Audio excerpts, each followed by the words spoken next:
In our society today, right as of now, 1/3 of you are either going to develop cancer or already have cancer. Because the statistics now indicate that 1 in 3 will develop cancer in their life. When I first studied medicine many years ago, it was probably somewhere between 1 in 30, maybe 1 in 35 people would get cancer in their life. So something has changed over the years. And now the predictions are that in the next 2 to 5 years, that 1 out of every 2 people will have cancer. Now something isn't working. And in a land of all of the advances in science and medicine, one would think that those statistics actually would be improving. You remember that President Nixon many years ago declared a war on cancer. And we're going to wipe it out. But instead, it hasn't been wiped out. It has gotten worse. And there's a reason for that. In fact, there's a lot of reasons, but there are some very basic, important reasons that we can do something about.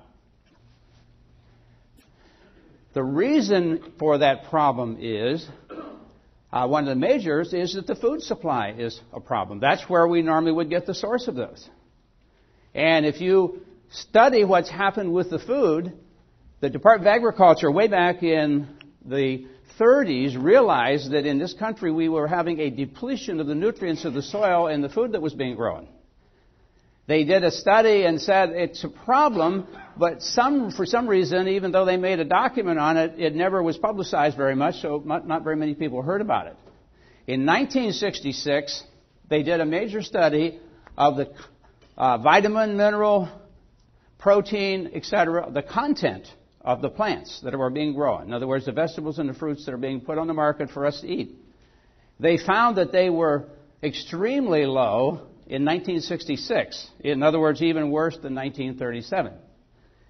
Now today, in the last 2 to 3 years, they've started a new study, and already the information coming back is that on the average, some worse than others, but on the average, our fruits and vegetables now have 50% less nutrients than they had in 1966. That means vitamins and minerals. And of course, live food is where you're going to be getting your protons and electrons. So actually, we're being starved to death as we load ourselves with pretty much worthless food. So what we're really doing is we're eating imitation food. We're getting pictures of food, a 3-dimensional picture of food made from fiber with a little bit of coloring, but there's not much else in there.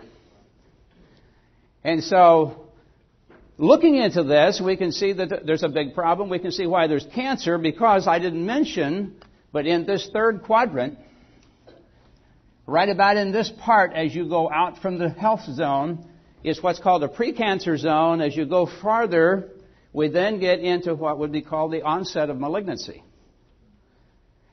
So the fact is that we're eating worthless food on top of a lot of other contaminants. The body does not have the ability to rid itself of this junk. We can't get rid of the pesticides and the organic chemicals and all these other things that we're being exposed to. The only thing we can do is bolster the body to be able to support itself, to take care of it on its own. And if it's missing protons and electrons, it's going to drift out here and it's going to happen. And incidentally, also thrombosis is in that zone or that quadrant, which has to do with cardiovascular. What are the 2 major causes of death and illness in this country? Cardiovascular and cancer. So I'm just saying all this to say we have a major problem, and it doesn't look to me like there's going to be any change in sight, because you understand that the growing markets are driven by large corporations whose purpose is to make lots of money. And in order to make lots of money, they artificially fertilize and do other things that produces products in deficient soil, and they pump it with nitrogen through ammonia to make it grow and look nice, but there's nothing in there. It's about like eating one of those pieces of wax fruit you see on display. There's nothing there. It might look pretty, but it's nothing there. So we get down to then, okay, we've got a problem, and how can we solve it? Produced a product, grown in an area that doesn't have all the contamination, grown in soil that has not been depleted yet of minerals, and therefore it's still loaded with nutrients. So one of the things we can do is to supplement with something that has value.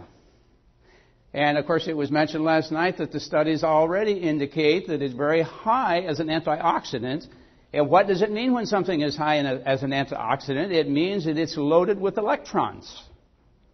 So when we eat that, we're replenishing the electron supply. And, of course, there's protons in it, too, as well as nutrients, which they mentioned last night. So we can see a tremendous reason why we might want to do something like that. Now, the question is, how long might you have to take something like that? Well, unless something changes, I'm afraid that we're going to have to take it the rest of our life, because I don't think the big corporations are going to much care whether you're getting too many nutrients in what they're selling or not, as long as they're making a big profit. As these numbers improved, as they increased the number of protons and electrons in the body, that the people moved back into the health zone, and that they did feel better, and that it is a tremendous prevention.